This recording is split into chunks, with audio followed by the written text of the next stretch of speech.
Hello students, हम study कर चुके हैं human digestive system and its 5 step. Now we discuss its organs and describe deeply.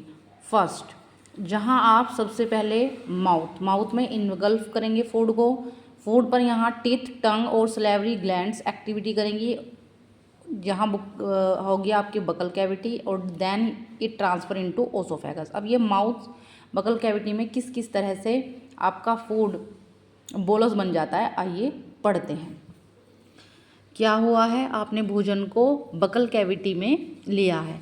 इसमें दांत, जीभ व आपकी सलेवरी ग्लैंड से निकलने वाली सलाइवा मुंह में भोजन को बड़े बड़े टुकड़ों को छोटे छोटे कणों में विभाजित करेगी और वो ओसोफेगस में चला जाएगा. अब जो सलेवरी ग्लैंड्स हैं ये यहाँ पर 3 टाइप्स की होती हैं. सबसे पहली होती है पैरोटिड ग्लैंड्स, ये सबसे बड़ी लार ग्रंथि होती है.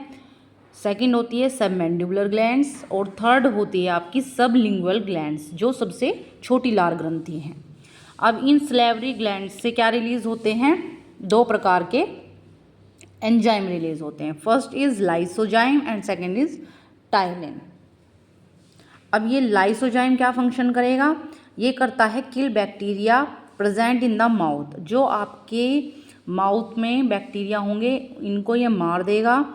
और उसके बाद ये जो टाइलिन होगा, जो आपने फूड इनगल्फ किया है अपने माउथ में, उसमें जो स्टार्च प्रेजेंट होगा उसको ये माल्टोज में ट्रांसफ़र कर देगा. और जो कार्बोहाइड्रेट वाले भोजन होंगे जैसे कि रोटी, आलू की सब्जियां, चावल वगैरह, ये आपका सारा स्टार्च टू माल्टेज में ट्रांसफ़र हो जाएगा. तो ये प्रोसेस कहाँ हुआ है, आपके माउथ में. अब माउथ में क्या है, जब आपके मुंह में फूड इनगल्फ हुआ जो बड़े बड़े टुकड़ों में था, उनको अब यहाँ पर सलेवरी ग्लैंड सलाइवा रिलीज करेंगी. टीथ उनको क्रंच करेंगे, बाइट करेंगे, क्रश करेंगे और जो टंग होगी उन्हें मिक्स करने का कार्य करेगी. तो आपका फूड यहाँ पर कैसा हो जाएगा, लचीला, चिपचिपा और महीन कणों में विभाजित हो जाएगा. जो ये भोजन होता है उसको बोला जाता है बोलस.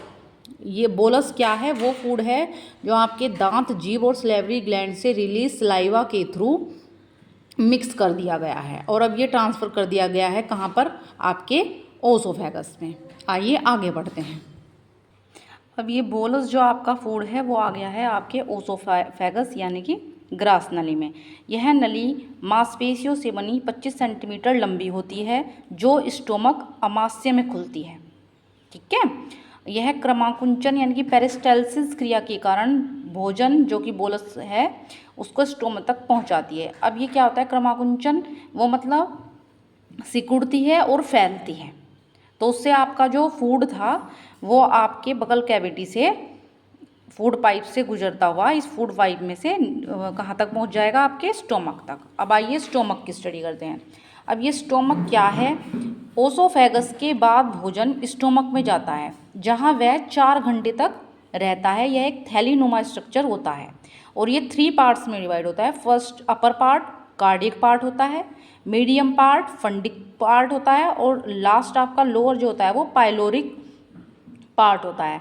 अब इस कार्डिक पार्ट में क्या होता है, इससे ऑक्सेंटिक सेल होती हैं जो हाइड्रोक्लोरिक एसिड रिलीज करती हैं. अब ये हाइड्रोक्लोरिक जो एसिड होता है क्या करता है, जो आपके भोजन के जीवाणु होते हैं, बैक्टीरिया होते हैं, उनको मारकर ये क्या बना देता है, उनको अम्लीय बना देता है. अब जो ये आप सोचेंगे कि हाइड्रोक्लोरिक एसिड है तो ये हमारे स्टोमक को भी डैमेज कर सकता है, लेकिन स्टोमक के इनर पार्ट में म्यूकस मेम्ब्रेन होती है जो HCl से प्रोटेक्टेड करती है HCl को. HCl से आपकी स्टोमक की इनर पार्ट को म्यूकस मेम्ब्रेन. ठीक है. अब आपका कार्डिक हो गया है, फंडिक पार्ट हो गया है. अब फंडिक में क्या होगा, ये भोजन को पचाने के लिए होल्ड करके रखता है ना. सबसे पहले आपका जो बोलस था वो ओसोफेगस के थ्रू स्टोमक में आया. अब स्टोमक ने हाइड्रोक्लोरिक एसिड रिलीज़ किया है जो भोजन के जीवाणु को मारकर उन्हें अम्लीय बना देगा फूड को. अब फंडिक क्या करेगा, यहाँ होल्ड करके रखता है आपके भोजन को पचाने के लिए। ठीक है, इसमें आप ये स्ट्रक्चर देख रहे हैं, ये रफे होते हैं जो कांटेनुमा संरचना होती है, जिससे आप कभी कभी देखते हैं कि अगर आप बहुत देर तक भूखे हैं तो आपको चुभन महसूस होगी, है ना। थर्ड आपका होता है पाइलोरिक रीजन। पाइलोरिक से क्या निकलता है, पाइलोरिक ग्लैंड से गैस्ट्रिक जूस निकलता है। ठीक है ना, पाइलोरिक ग्लैंड्स होती हैं, उनसे गैस्ट्रिक जूस यानी कि जठर रस उसको बोलते हैं, निकलता है।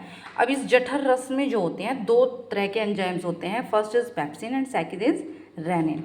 अब पेप्सिन जो होगा क्या करता है, वो जैसे कि आप प्रोटीन युक्त जो भी पदार्थ लेते हैं, जैसे कि दूध, दही, इस तरह के जिनमें दालें, प्रोटीन्स होता है, उनको ये पेप्टोन से एमिनो एसिड में ट्रांसफ़र कर देता है। ठीक है, कौन, पेप्सिन। कहाँ से निकला है ये, स्टोमक के लोअर पार्ट पाइलोरिक रीजन से। ये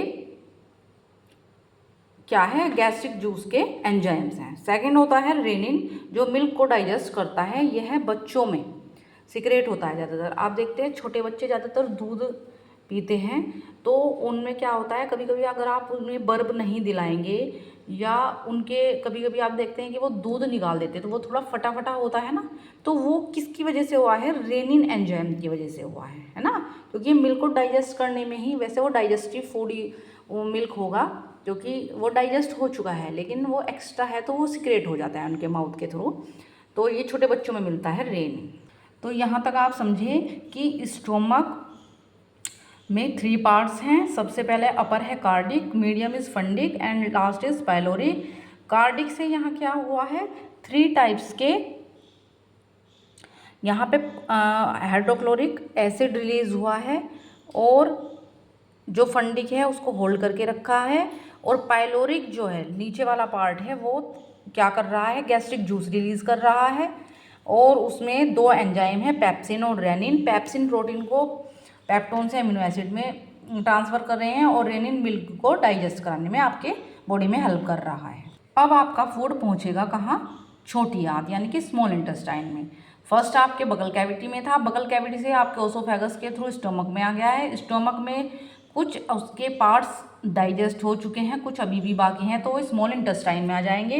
तो यह जो होती है, यह 6 से 7 मीटर लंबा भाग होता है। यह भोजन का पाचन व अवशोषण करता है। इसके भी 3 पार्ट्स होते हैं, first is duodenum, second is jejunum and third is ilium.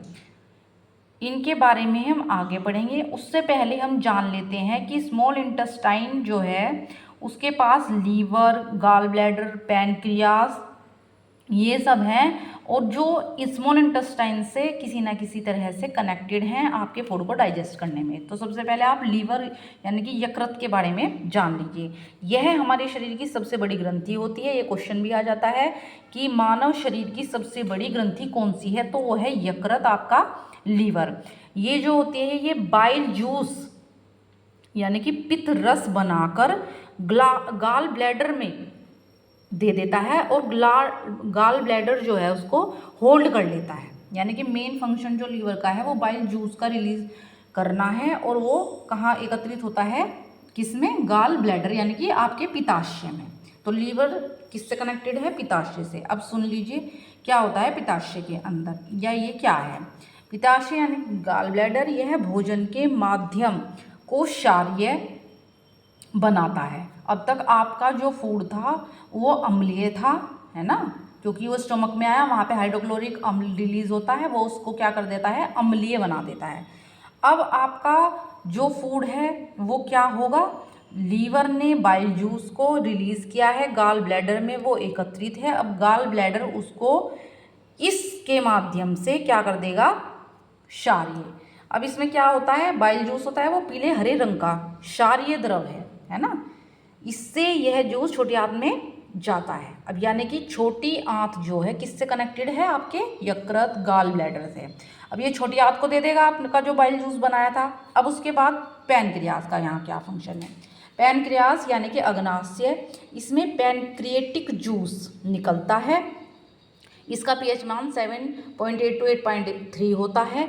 इसमें कार्बोहाइड्रेट, फैट, प्रोटीन को पचाने के लिए तीन प्रकार के एंजाइम निकलते हैं। ठीक है, यहाँ पर भी 3 टाइप्स के एंजाइम निकलेंगे। किसमें? पैनक्रियास में। एक बार आप स्ट्रक्चर की स्टडी कर लेंगे तो आपको और अच्छे से समझ में आएगा। क्या हुआ है? माउथ से फूड ट्रांसफर हुआ है बकल कैविटी, माउथ के अंदर ही है बकल कैविटी, तो जिसमें आपके टीथ, टंग, सलाइवरी ग्लैंड से सलाइवा रिलीज हुआ, उन सब ने उसको बोलस की फॉर्म में ओसोफेगस को दिया, यानी कि ग्रास नली फूड पाइप को दिया, वो स्टोमक में आ गया। अब स्टोमक में क्या थे आपके? 3 पार्ट्स थे, अपर पार्ट कार्डिक, मीडियम फंडक या फंडिक या फंडस, और लोअर पार्ट इज पाइलोरिक। अब ये स्मॉल इंटेस्टाइन में चला गया है, जहाँ से ड्यूडोनियम, जुजीनियम और इलियम इसके 3 पार्ट्स है। अब